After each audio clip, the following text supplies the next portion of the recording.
बाद में करूं, बाद में।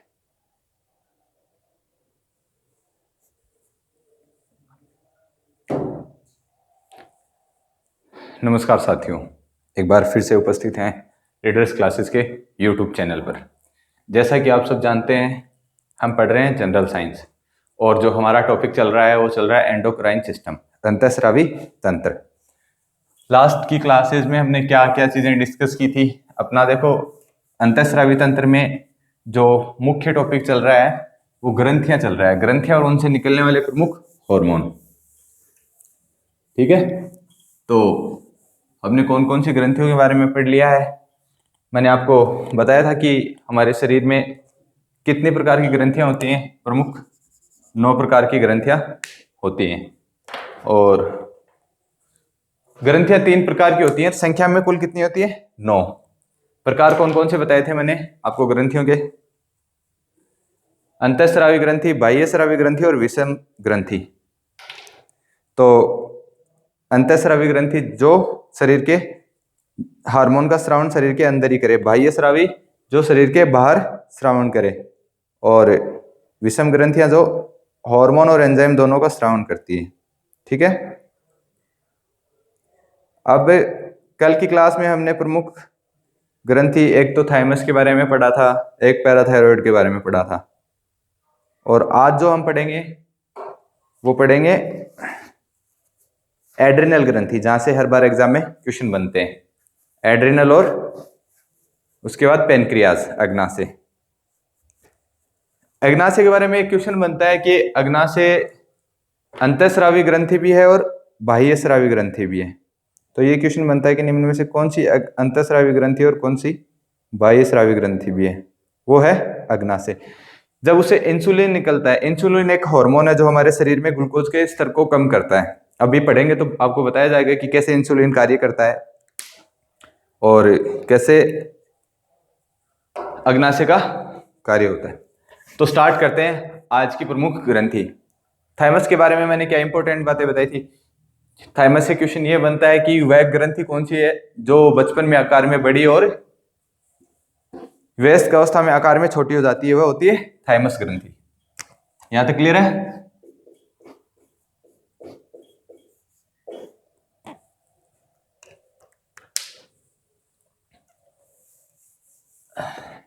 अब देखो, आज की जो अपनी ग्रंथि होगी वो होगी एड्रिनल।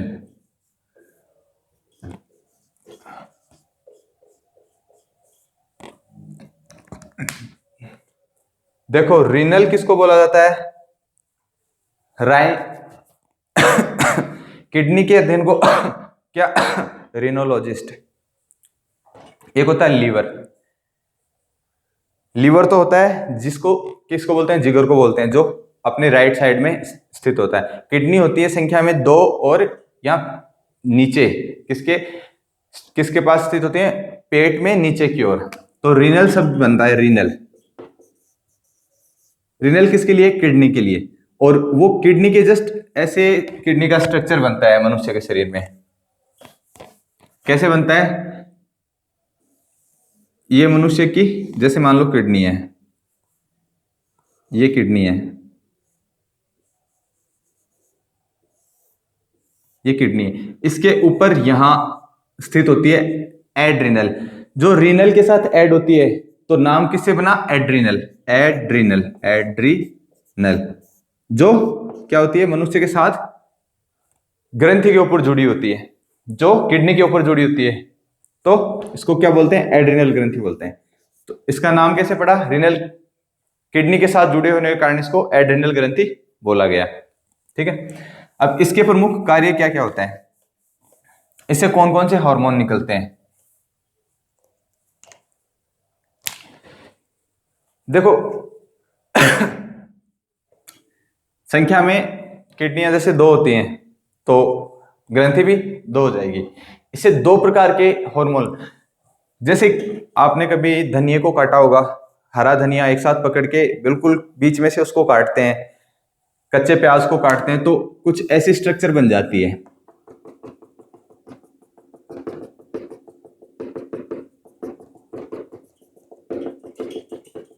ऐसी स्ट्रक्चर बन जाती है, पीछे से पकड़ा हुआ है।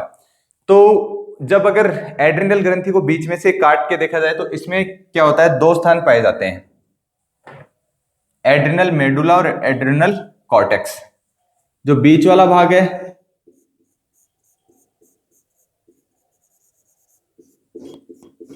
जो बीच वाला भाग है इसको तो बोला जाता है एड्रिनल मेडुला, मेडुलस, मेडुला, ठीक है। और इसको बोला जाता है एड्रिनल कॉर्टेक्स।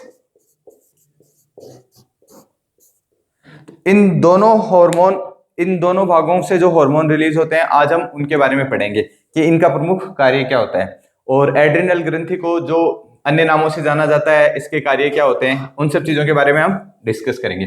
तो पहले डिस्कस करते हैं कि इसके जो अन्य नाम है, फेमस क्वेश्चन बनते हैं जो 10th लेवल के आपको एग्जाम में पूछा जाता है। देखो, ऑक्सीटोसिन हार्मोन के बारे में मैंने आपको जैसे बताया था, क्या बताया था कि ऑक्सीटोसिन हार्मोन को प्यार का हार्मोन, बर्थ हार्मोन, भूख प्यास का हार्मोन, सेक्स हार्मोन बोला जाता है। वो उसके अन्य नाम थे। दूध का हार्मोन किसको बोला जाता है, ऑक्सीटोसिन हार्मोन को बोला जाता है। तो इस ग्रंथि को क्या 3S और 4F के नाम से भी जाना जाता है, एड्रिनल ग्रंथि।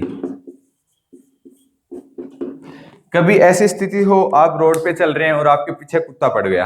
कभी ऐसी स्थिति हो, एकदम से आपने जैसे कोई चीज आपकी तरफ आ रही है, तो एकदम से इंस्टेंट रिएक्शन होता है, आपका हाथ आगे आता है। जैसे ऐसी कोई चीज, जैसे मान लो आपके पीछे पुलिस पड़ रही है तो आप बहुत तेज दौड़ रहे हो।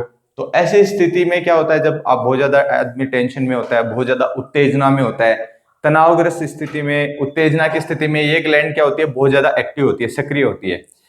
इस ग्रंथि के जो अन्य नाम है वो है 3F और 4S के नाम से इसको जाना जाता है। 3F के नाम से क्यों जाना जाता है और 4S के नाम से इसको क्यों जाना जाता है। सपोज आप कहीं खड़े हो, आपके पीछे शेर पड़ गया, तो वहां पे 3 स्थिति बनती हैं। देखो, या तो उससे लड़ो, ठीक है, ठीक है, या फियर, फाइट और फ्लाइट, या तो डर जाओ, या उससे लड़ो, और या फिर भाग जाओ। तो 3F हो गए ना, इस वजह से इसको 3F ग्रंथि बोला जाता है। ठीक है। 4S इसको क्यों बोलते हैं, सेक्स, स्ट्रेस, स्टीरॉयड और सेक्स, स्ट्रेस, स्टीरॉयड, और एक और नाम होता है इसका, उसको क्या बोलते हैं, सॉल्ट।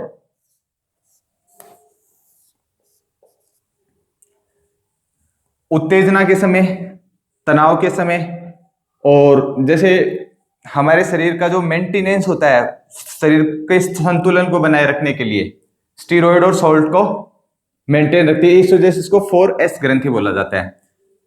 फिर 3F ग्रंथि क्यों बोलते हैं, संकटमोचक ग्रंथि इसको बोलते हैं। संकटमोचक हार्मोन किसको बोला जाता है, इससे निकलने वाले प्रमुख हार्मोन जिसका नाम है मेडुलस, उसको संकटमोचक हार्मोन बोलते हैं। क्यों बोलते हैं, क्योंकि वो अवचेतन से हमें चेतन की अवस्था में लेकर आती है। जब हम अत्यधिक सोच रहे हैं, हम अत्यधिक संकट में हैं, कहीं परेशानी में हैं, तो ये ग्लैंड क्या होती है, सबसे ज्यादा एक्टिव होती है। सपोज कभी आप कहीं स्ट्रेस में हो और एकदम से इंस्टेंट फैसले लेने हो, तो ये ग्लैंड सबसे ज्यादा एक्टिव होती है। ऐसी सिचुएशन में आप पड़ जाओ कि आपको लड़ना हो, भागना हो या फिर डरना हो, तो उसमें सबसे ज्यादा एक्टिव होती है। तो इस वजह से इसको 3F या 4S ग्रंथि के नाम से जाना जाता है। ये चीज मैं आपको लिखवा देता हूं। इसे 3S और 3F, सॉरी, इसे 3F और 4S ग्रंथि के नाम से भी जाना जाता है।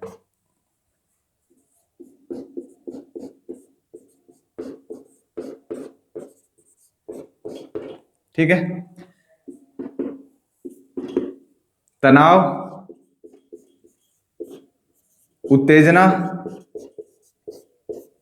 या संकटग्रस्त स्थिति में, संकट की स्थिति में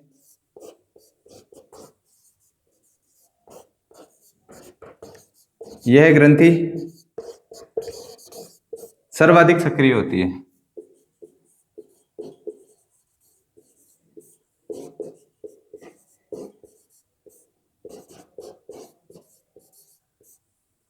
सर्वाधिक सक्रिय होती है। ठीक है, यहां तक क्लियर है।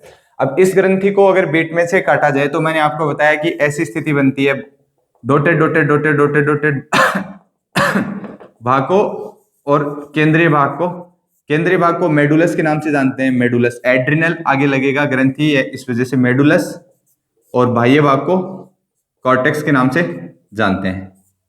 तो अब हम मेडुलस और कॉर्टेक्स के बारे में पढ़ेंगे। एड्रिनल कॉर्टेक्स का क्या कार्य होता है और एड्रिनल मेडुलस का क्या कार्य होता है। देखो, संकट की स्थिति में सर्वाधिक एक क्वेश्चन बनता है, बहुत बार एग्जाम में पूछा जाता है, बहुत ही बार हृदय धड़कन दर को बताते हैं, करो या मरो की स्थिति में।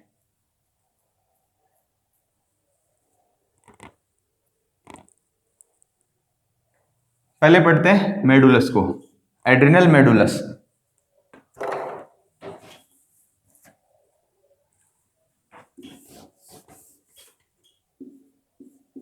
एड्रिनल मेडुलस,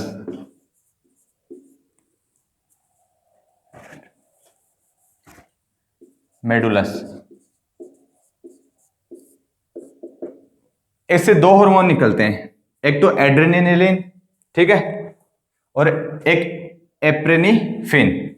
कौन कौन से निकलते हैं? एक तो निकलता है एपिनेफ्रिन,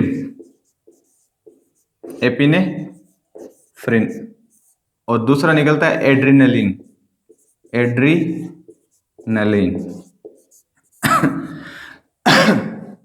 देखो, ऑक्सीटोसिन वगैरह पीयूष ग्रंथि से निकलते हैं, उनके नाम अलग थे। बाकी थाइमस ग्रंथि से कौन सा हार्मोन निकलता है? थायरोक्सिन हार्मोन या कैल्सिटोनिन। पैराथायरॉयड ग्रंथि से पैराथार्मोन, उसके अलावा थाइमस से थाइमोसिन, एड्रिनल से एड्रिनलिन। तो जैसी जो ग्रंथि उसे वही हार्मोन रिलीज होगा।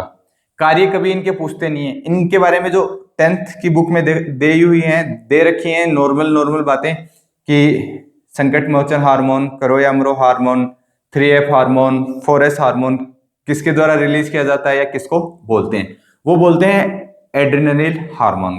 ऐसा क्यों बोला जाता है कि सपोज ऐसी स्थिति बनती है कि कई बार आप कहीं गलत काम करते हुए पकड़े। सपोज आप किसी स्कूल को बंक कर रहे हो, क्लास टीचर ने आपको पकड़ लिया, तो वहां आप या तो उनसे डिबेट करो या फिर डर जाओ और या फिर भाग जाओ। ऐसी कॉन्ट्राडिक्शन वाली स्थितियां बनती है, इस वजह से इसको करो या मरो हार्मोन या संकट मोचन हार्मोन बोला जाता है। ठीक है, अब कुछ क्वेश्चंस बनते हैं यहां से रिलेटेड, ये इससे हार्मोन निकलते हैं। तो इनके एड्रेनालिन मेडुलस के प्रमुख कार्य क्या होते हैं? एक एड्रेनालिन हार्मोन होता है, एड्रेनालिन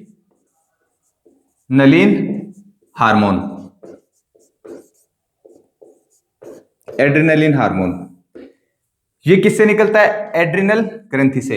एड्रिनल ग्रंथि के कौन से भाग से? एड्रिनल मेडुलस से। तो इस हार्मोन को ही बोला जाता है, इससे क्वेश्चन बनता है हर बार कि इसको संकट मोचक हार्मोन कहते हैं। एक तो संकट मोचक हार्मोन, एक दूसरा नाम लड़ो या भागो हार्मोन,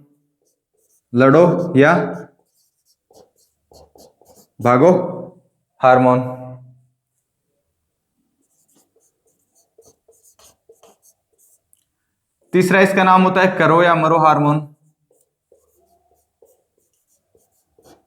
करो या मरो नारा किसने दिया था? करो या मरो हार्मोन गांधी जी ने दिया था, याद रखना। एक इसको बोलते हैं 3F 4S हार्मोन।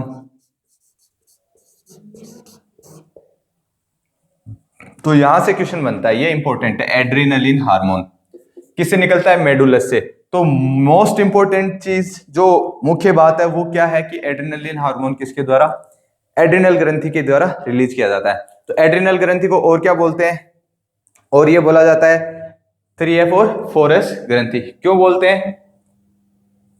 3F का हो जाएगा फाइट फियर फ्लाइट, और 4S का स्ट्रेस के लिए सेक्स के रूप में, सॉल्ट के रूप में और स्टीरॉयड के रूप में एक्सप्लेन कर दिया वो मैंने आपको। अब उसके बाद में एक बार एग्जाम में ये भी क्वेश्चन पूछा गया था कि परीक्षा की जो अंतिम स्थिति होती है या फिर दौड़ के अंतिम क्षणों में या फिर जब प्रकाश हमें कम दिखाई देता है, तो उस जब आंख पढ़ाऊंगा तब बताऊंगा।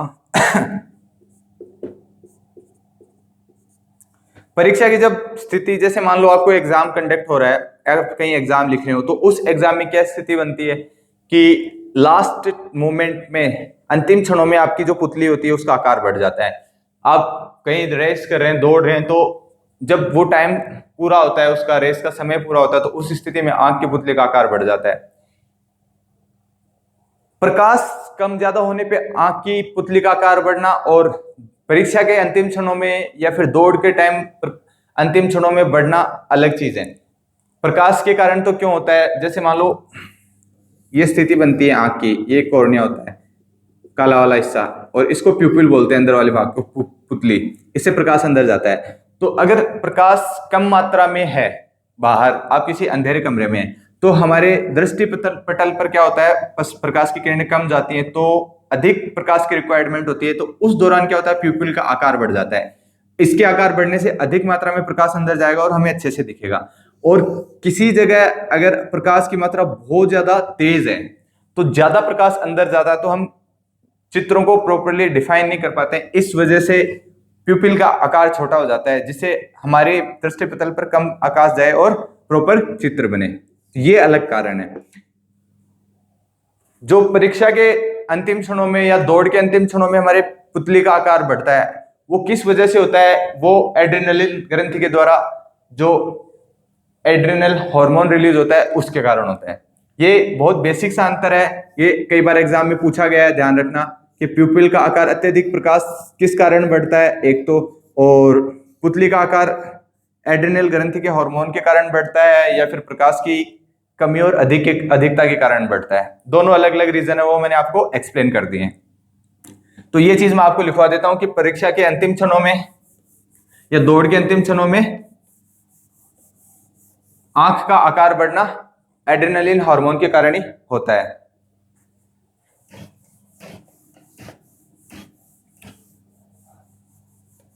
एड्रेनल मेडुलस का भाग पढ़ रहे हैं, उससे एड्रेनलिन और हार्मोन रिलीज होता है, ठीक है। एड्रेनलिन हार्मोन के कारण, ये लिख लेना, एड्रेनलिन हार्मोन के कारण ही, हार्मोन के कारण ही दौड़ के अंतिम क्षणों में, दौड़ के अंतिम क्षणों में तथा परीक्षा के अंतिम क्षणों में, परीक्षा के अंतिम क्षणों में पुतली का आकार,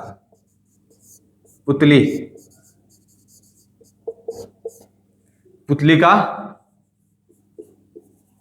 आकार बढ़ जाता है, बढ़ जाता है। यही कारण है कि पुतली का आकार बढ़ता है, ठीक है। यहां तक क्लियर है।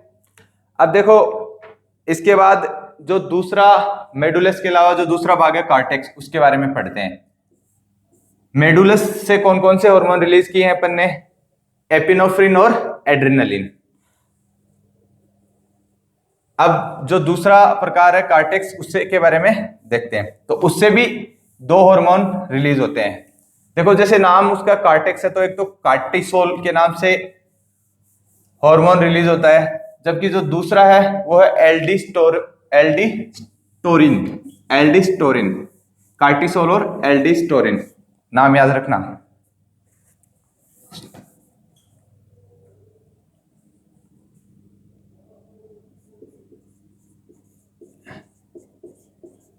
क्या नाम है, एल्डोस्टोरिन।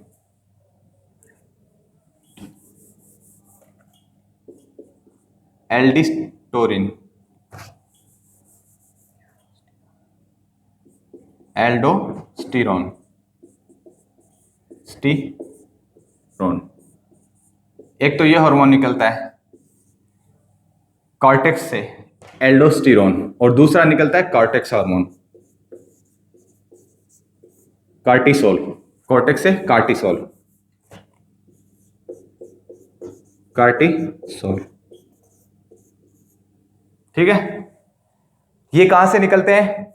एल्डोस्टेरोन और कार्टिसोल, एल्डोस्टेरोन और कार्टिसोल, एल्डोस्टेरोन और कार्टिसोल। नाम 5 से 6 बार अगर आप रिवाइज करोगे कंटिन्यूअसली तो आपको याद हो जाएंगे। Aldosterone cortisol, aldosterone cortisol. ये वाला भाग, अंदर वाला भाग तो मेडुलस, बाहर वाला भाग डॉटेड डॉटेड वाला कार्टिसोल, कॉर्टेक्स, कॉर्टेक्स है ना, कॉर्टेक्स।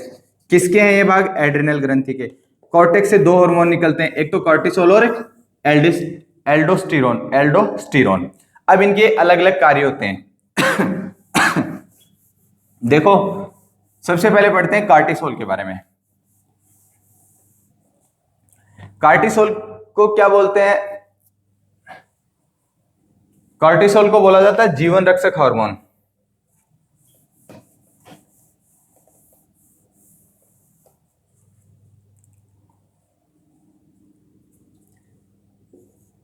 कार्टिसोल। तो आपसे एग्जाम में पूछा जाएगा निम्न में से जीवन रक्षक हार्मोन कौन सा है? कार्टिसोल को जीवन रक्षक हार्मोन क्यों बोला जाता है? क्योंकि कार्टिसोल क्या कार्य करता है? हमारे शरीर में ग्लूकोज के स्तर को बढ़ाता है। देखो पेनक्रियाज एक ग्रंथि होती है, ये एक अंतःस्रावी ग्रंथि भी है और बाह्यस्रावी ग्रंथि भी है। इसके अंदर एक लैंगरहैंस द्वीप पाया जाता है, उसमें से क्या इंसुलिन का हार्मोन रिलीज होता है, इंसुलिन हार्मोन रिलीज होता है। इंसुलिन हार्मोन का क्या कार्य होता है? हमारे शरीर में ग्लूकोज के लेवल को कम करना। और कार्टिसोल हार्मोन का भी क्या कार्य होता है? हमारे शरीर में ग्लूकोज का लेवल कम करना, ठीक है। तो ये ग्लूकोज का जो लेवल है उसको कम करता है, इस वजह से इसको जीवन रक्षक हार्मोन बोला जाता है। हम जितना भी ग्लूकोज लेते हैं, हम जितने भी ग्लूकोज को लेते हैं उसमें कार्टिसोल क्या करता है? ग्लूकोज के स्तर को बढ़ाता है। सॉरी मैंने गलत बोल दिया, ग्लूकोज के स्तर को बढ़ाता है, जबकि इंसुलिन क्या करता है? ग्लूकोज के स्तर को कम करता है। तो देखो हमारे जो दैनिक कार्य होते हैं वो हम आहार में जो वसा, कार्बोहाइड्रेट और प्रोटीन का वह ग्रहण करते हैं, उसी से हम, क्योंकि कार्बोहाइड्रेट से हमें एनर्जी मिलती है। तो एनर्जी मिलने के कारण जो कार्बोहाइड्रेट होते हैं, जैसे मनुष्य स्टार्च के रूप में भोजन ग्रहण करते हैं, पौधे ग्लाइकोजन के रूप में। तो ग्लूकोज, हमारे शरीर में जो ग्लूकोज के अणु टूटते हैं उससे हमें एनर्जी रिलीज होती है। तो ग्लूकोज का जो लेवल है, ग्लूकोज का जो स्तर है वो बढ़ाने का कार्य किसके द्वारा? कार्टिसोल हार्मोन के द्वारा किया जाता है। अगर हमारे शरीर में ग्लूकोज ही नहीं बनेगा तो हम जिंदा ही नहीं रह पाएंगे। तो मेन जो इंपॉर्टेंस होती है शरीर को चलाने के लिए वो ग्लूकोज की होती है। सबसे ज्यादा हमारे शरीर में जो आवश्यकता होती है ग्लूकोज की। तो ग्लूकोज का जो स्तर है उसको बढ़ाने का कार्य कौन करेगा? कार्टिसोल हार्मोन करेगा। और इसी कारण इसको जीवन रक्षक हार्मोन बोलते हैं। इसको जीवन रक्षक हार्मोन बोला जाता है, रक्षक हार्मोन कहते हैं। क्यों कहते हैं? क्योंकि यह हमारे शरीर में ग्लूकोज के स्तर को बढ़ाता है।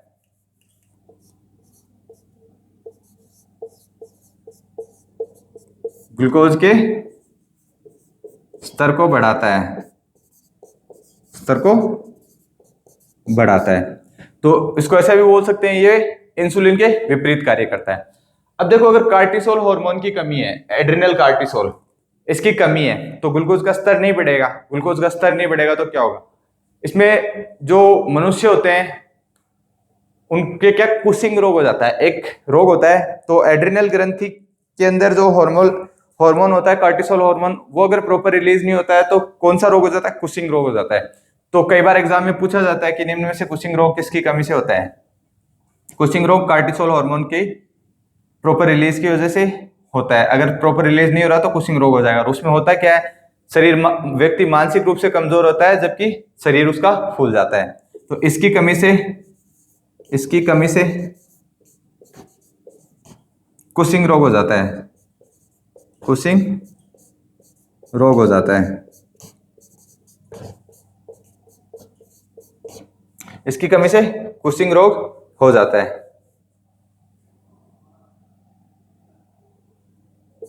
हो जाता है। यहां तक क्लियर है? अब ये तो हो गया कार्टिसोल। एल्डोस्टेरोन का प्रमुख क्या कार्य होता है? हमारे शरीर में देखो हर चीज बैलेंस्ड होती है। बैलेंस का मतलब संतुलित अवस्था में। जैसे खनिज तत्व भी पाए जाते हैं, खनिज तत्वों के अलावा प्रोटीन भी पाया जाता है। प्रोटीन किसके बने होते हैं? अमीनो अम्लों के। वो किससे बनते हैं? Nitrogen, phosphorus, hydrogen, carbon dioxide, इन सब चीज से मिलकर बने, तत्वों के बने होते हैं। ठीक है, पोषक तत्वों के मिलकर बने होते हैं। तो कार्टिसोल का प्रमुख कार्य ग्लूकोज के लेवल को बढ़ाना। एल्डोस्टेरोन का प्रमुख कार्य क्या होता है? हमारे शरीर में जो मिनरल्स होते हैं उनका नियंत्रण करना। मिनरल्स, खनिज जो होते हैं उनका नियंत्रण करना। कौन कौन से खनिज हैं? मनुष्य में पाए जाने वाले खनिजों की संख्या, खनिज तत्वों की संख्या 24 होती है। सबसे ज्यादा मात्रा में कैल्शियम, दूसरे नंबर पे फास्फोरस, उसके बाद जैसे लौह तत्व पाया जाता है, सोडियम पाया जाता है, पोटेशियम पाया जाता है, मैग्नीशियम पाया जाता है। सारी चीजें हमारे शरीर में पाई जाती है। 24 प्रकार के तत्व होते हैं। तो एल्डोस्टेरोन क्या कार्य करता है? हमारे शरीर में जो मिनरल्स हैं उनका नियंत्रण करता है, उनकी जो अधिकता या कमी को नियंत्रण।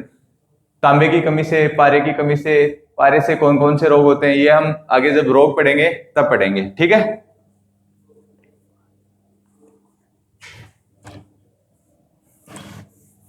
कार्टिसोल के बाद में एल्डोस्टेरोन।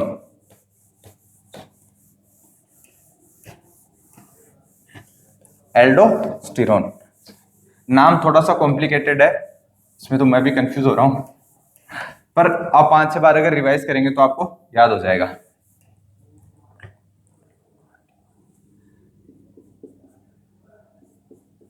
एल्डोस्टेरोन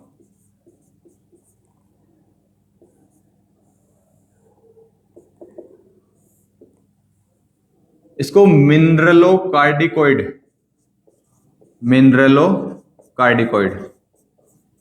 कार्डिकोइड भी कहते हैं, कोइड भी कहते हैं। क्यों कहते हैं? क्योंकि ये मिनरल्स को नियंत्रित करता है। क्योंकि यह मनुष्य के शरीर में मिनरल्स, खनिज तत्व है। मिनरल हिंदी में बोलते हैं इनको खनिज तत्व है। खनिज तत्वों का नियंत्रण करता है। नियंत्रण, ये हो गया एल्डोस्टेरोन।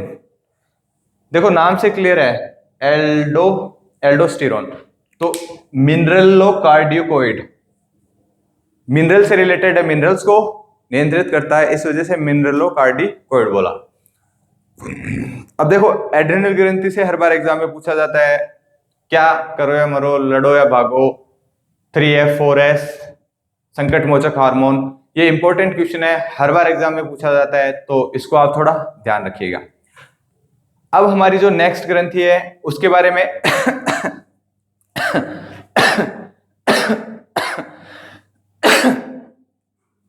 सॉरी, एल्डोस्टेरोन हार्मोन क्या करता है? शरीर में सोडियम और पोटेशियम का नियंत्रण करता है। ठीक है, अगर ये कम हो जाएगा तो क्या हो जाएगा? एडिशन रोग हो जाता है। सोडियम पोटेशियम का नियंत्रण करता है। इसकी कमी से एडिशन रोग हो जाता है। कई बार एग्जाम में पूछ लिया जाता है, एक तो कुशिंग रोग और एक एडिशन रोग। और रोग जब आपको डिटेल में बता दिए जाएंगे किसकी कमी से कौन सा रोग होता है, एनीमिया किसकी वजह से, लौह तत्व की वजह से, तांबा की वजह से, मैग्नीशियम की वजह से, सब बताए जाएंगे। इसकी कमी से एडिशन रोग हो जाता है। एडिशन रोग हो जाता है, बस ये बात और ध्यान रखना। तो एडिशन रोग किसकी कमी से? एल्डोस्टेरोन हार्मोन की कमी से। ठीक है, अब देखो मैंने आज आपको पढ़ाई है एड्रिनल ग्रंथि। एड्रिनल ग्रंथि से हर बार एग्जाम में क्वेश्चन बनता है और इतने डिटेल में तो किसी ने भी नहीं पढ़ाई होगी। कॉर्टेक्स और मेडुलस को जनरली नहीं पढ़ाया जाता है, सीधे ही किताबों में ये दे रखा है करो या मरो हार्मोन, लड़ो या भागो हार्मोन, 3F 4S हार्मोन। तो अगर आप ये चीजें पढ़ोगे तो आपके किसी भी एग्जाम में क्वेश्चन गलत नहीं होंगे। अब अपनी जो बस्ती है, एक तो बस्ती है, दो तो प्रजनन तंत्र की हैं। वो एक प्रजनन तंत्र अलग ही टॉपिक होता है, उसमें अपन जो ओवेरी और टेस्टोस्टेरोन है उनको अलग से पढ़ लेंगे। बाकी अपना जो प्रमुख ग्रंथि बची हुई है वो बची हुई है पेनक्रियास। एड्रिनल हो गई है, थाइमस, पैराथायरॉयड, थायरॉयड और एक पीनियल काय। तो कल अपन पेनक्रियास और पीनियल काय पढ़ते हैं, फिर अपन रिप्रोडक्टिव सिस्टम, ये प्रोडक्टिव सिस्टम पढ़ेंगे, प्रजनन तंत्र। ठीक है, तो आज के लिए इतना ही काफी है। Have a good day.